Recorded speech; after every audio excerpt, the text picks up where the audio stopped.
Hello everyone, my name is Usman Javed and I'm the CEO of Ricult, and with me I have my co-founder Ern. And I'd like to start off by sharing a video from my native country, Pakistan.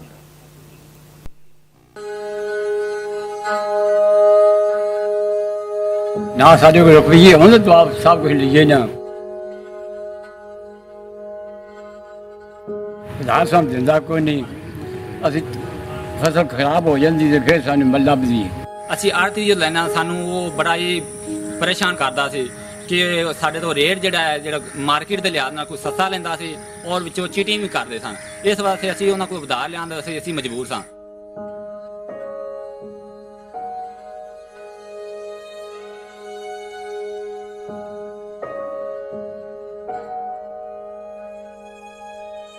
ਜ਼ਿਮੀਂਦਾਰਾਂ ਦੀਆਂ ਫਸਲਾਂ ਮੈਂ ਘੱਟ ਵਿਕਦੀਆਂ ਨੇ ਇਹਨਾਂ ਖਾਦ ਬੀਜ ਸਪਰੇਵਾਂ ਵਗੈਰਾ ਜ਼ਿਆਦਾ ਮਹਿੰਗੀਆਂ ਮਿਲਦੀਆਂ ਨੇ ਲਿਹਾਜ਼ਾ ਇਸ ਵਾਸਤੇ ਕਾਸ਼ਤਕਾਰਾਂ ਨੂੰ ਬੜਾ ਮੁਸੀਬਤ ਬਣ ਗਈ ਹੈ।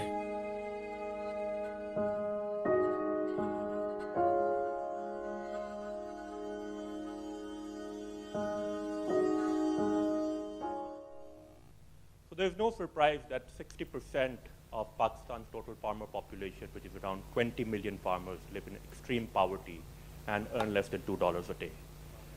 In my extensive experience while working with Engro selling fertilizers and then working with Nestle dealing with dairy farmers, I came across these farmers and realized how destitute and difficult their lives are. It is when I joined Telenor and launched the world's third largest mobile banking business, I realized how basic technology could be used to create huge social impact. It is then when I decided to quit my job, go to MIT, and try and see what I could do to help these people. And when I went to MIT, I came across these fantastic, talented people who not only shared the same passion and vision, but also had the energy to go out and try and change the world. Our combined experience spans more than 5 decades in top-tier organizations like Google, Microsoft, Telenor, Accenture, Cisco, Cargill, etc. We were also able to attract an extremely strong board of advisors. And as you can see, we have on our board people who have experience in Pakistan as well as globally. We have on our board the ex-finance minister of Pakistan as well. Our vision, ladies and gentlemen, is that we provide smallholder farmers with the tools they need to control their destiny. In very simple terms, we provide farm inputs like seeds, fertilizers, and pesticides on simple and affordable credit terms. At the heart of what we do is our proprietary Ricult credit scoring algorithm, which combines different analytics like agronomy analytics, soil fertility analytics, psychometric analytics, and reputational profiling to come up with a basic credit score, which is then used to determine the creditworthiness of the farmers.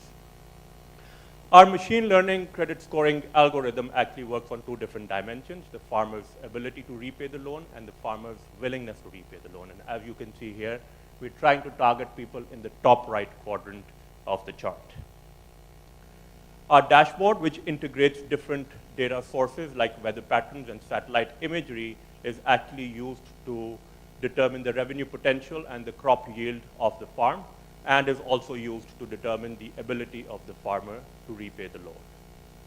And our technology is extremely scalable and can cover thousands of acres at the same time. The farmers love us.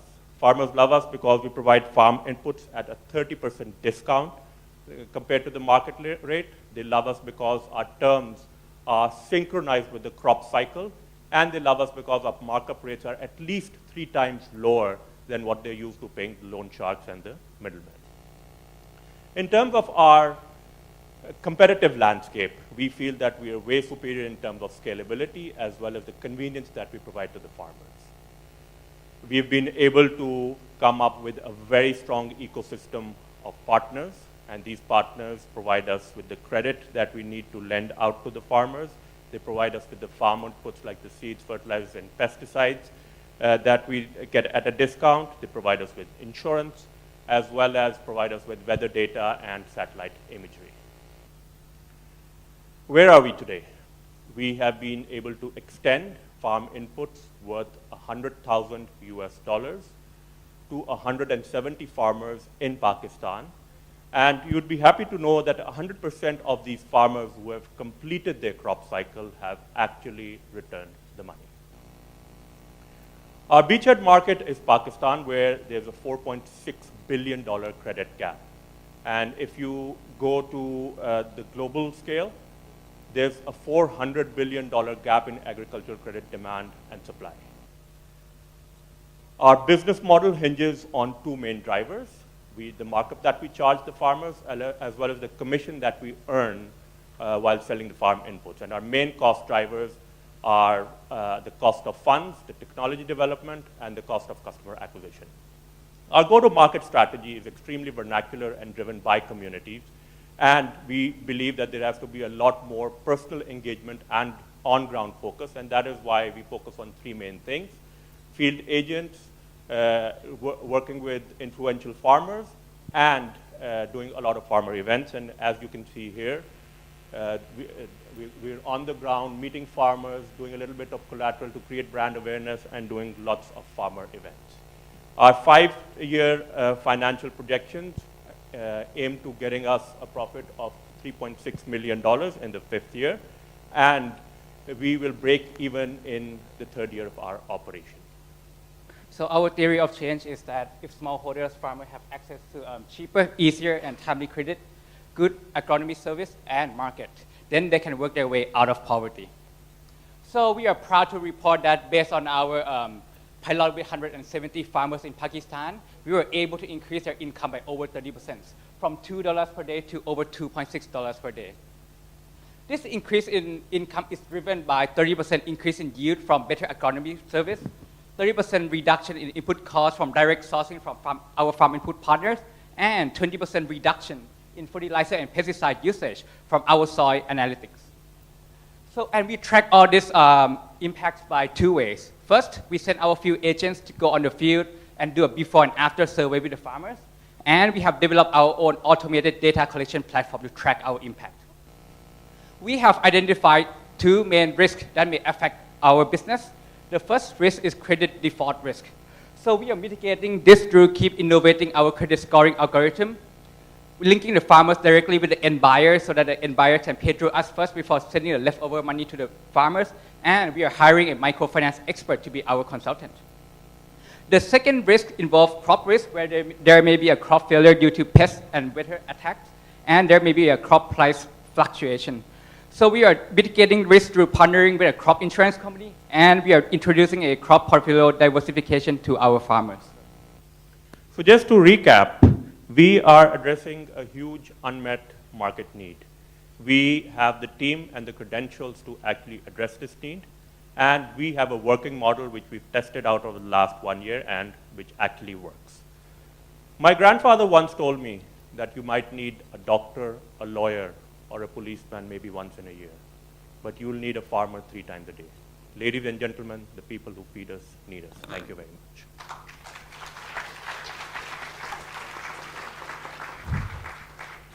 We are now at questions and answer session. Question from the judges will begin now. The time will start from the first question. Thank you very much. Those who feed us indeed need us. Can I ask about the risk mitigation? You said you have developed the credit scoring. What are they? Can you explain a bit more? Because I have a follow-up question on that. Yeah, so our credit scoring model actually identifies risks from 2 main dimensions. One is the farmer's ability to repay the loan, and the other is the farmer's willingness to repay the loan. If the farmer has the right credentials in terms of the know-how, the right practices, the right inputs, the right seeds, and can actually follow up with the growth, then he will potentially get a good yield.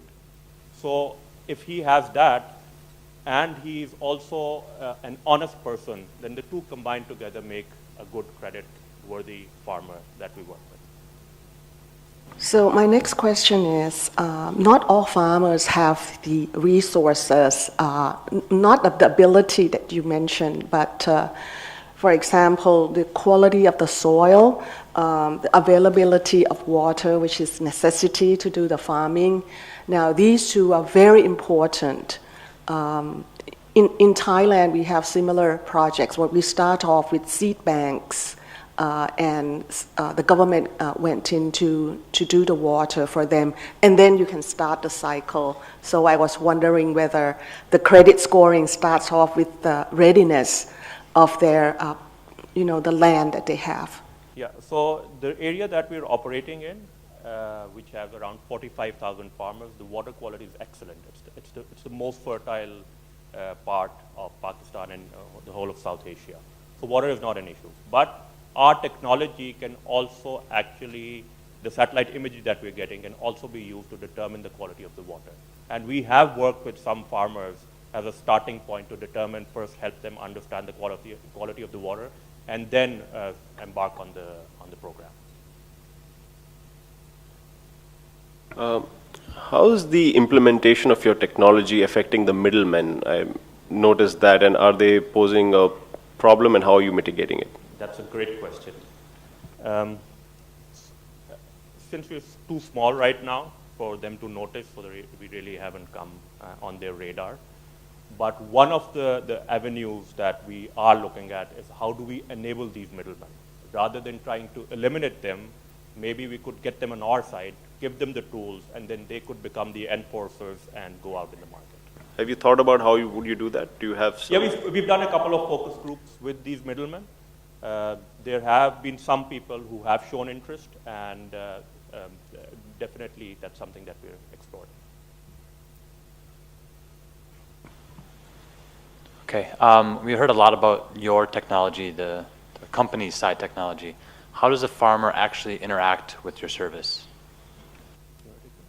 Okay, so basically we have field agents. These field agents have an Android tablet. So they go out in the field, meet these people, and then give them feedback based on the technology that we get. We also have an IVR solution and a call center where the farmers can call in, and based on their unique customer number, the data is picked from our database based on the coordinates, and feedback is given to him, customized to his land. It was quite remarkable that many of the things that you're doing seem to refer back to what is being advocated, in a sense, in this book, Poor Economics, which is an MIT book. Were you all familiar with this? Yeah. That's what I guessed. So then it's easier for me to ask. My question is, to what extent were you inspired by what is happening in Eastern Africa, Kenya in particular? Was that relevant to you? I mean, the markets are similar because there's a lot of poverty there, and there's a lot of farmer issues there as well. But my inspiration mainly came from the thousands of farmers I met while I was working for a fertilizer company and then working for Nestle dealing with dairy farmers, because that's where I got the first-hand view of how difficult their lives are. But we have collaborated or are in the process of talking to a couple of companies out of Kenya as well, because there's a lot of work being done there.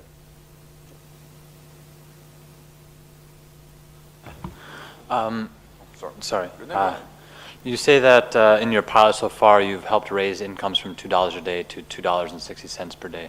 What are the real-world implications of that for the farmers? Yeah, so this means that the farmers have more money that they can invest in better education for their children, better nutrition for themselves and their family, and they can afford healthcare, which makes their life better. And the way we measure it, thank you so much. The way we measure it is, for example, before, if they were earning $2 and they could afford, let's suppose, 3 hospital visits a year for their entire family, after they go to $2.6, they can go up to 5 medical trips to the hospital. Similarly, if, let's suppose, they are in a certain household, there are 3 children, and normally the way it goes is that only the son can go to a private school or get tuitions, and the daughters might only be going to a basic schooling or a basic government school, then all 3 of the children will be able to get to a better school. Similarly, we're also tracking nutrition value. If there were kids who were underweight before or lacked any kind of nutrition value, then you can actually track it later and then see that these improvements have been made. However, right now at the stage that we're in that business, at that point where we're tracking these things and we're like collaborating all the things as to how we can measure the social impact in a solid way. So this is an ongoing process and it's happening. We don't have a lot of data to support the later on period because that's just started just a few months back. However, we do see an improvement for sure. First, I'm glad to see there's gender diversity in your team, which is not always the case. But a concern that I have is the scalability. What you're doing is fairly complex in terms of the number of facets that you're trying to cover. If you become very big, it may become almost unmanageable. So my question is, did you look at that? And is your idea for the future is that there should be many of you as opposed to one big company? How do you see the future for yourselves? Yeah, so there's a huge market out there, and no one company can dominate it, and no one company should dominate it because of the monopoly that can come out of this and the power it can give to that organization. So we are helping other companies also to get into this field. In the ecosystem in Pakistan, we go out, talk to other companies and see how we could help. But coming back to the earlier point, I completely agree. It is a very complicated value chain. It's a large value chain. And that is why our focus is more on building the platform to integrate different partners who are experts in their area. We are not experts in everything, and we can't be experts in everything. But what we want to own is the credit scoring algorithm part, which we feel we can do better because of our team and our expertise. But we are willing to open up this credit scoring algorithm to other banks who are providing agricultural loans or other organizations, because we can't do everything and we don't want to do everything. Thank you. From the financial model, I see that you're going to do a big jump from 154 farmers in 2016 to around 25,000 farmers in 2019. So the break even is between 20,000 farmers or so. And it will really depend on your funding and the field agents, which are doing a very important job. Do you have plans for that? Yeah, so actually our break-even point is less than 1,000, but the reason that we put it in the third year is because of expansion to other cities, and that require more costs to set up the team in different cities, right? So, but in the long term, we have already in talks with several new team members to bring them on board to expand this.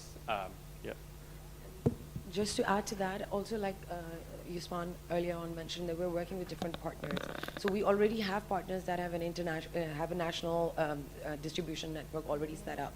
So when we're using, we can also like create a lot of synergies working with the partners that we already have.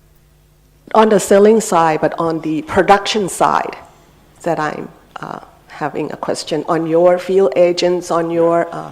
So we are actually in the process, so we can't have thousands of field agents. That's not our business model because it'll actually not help us scale.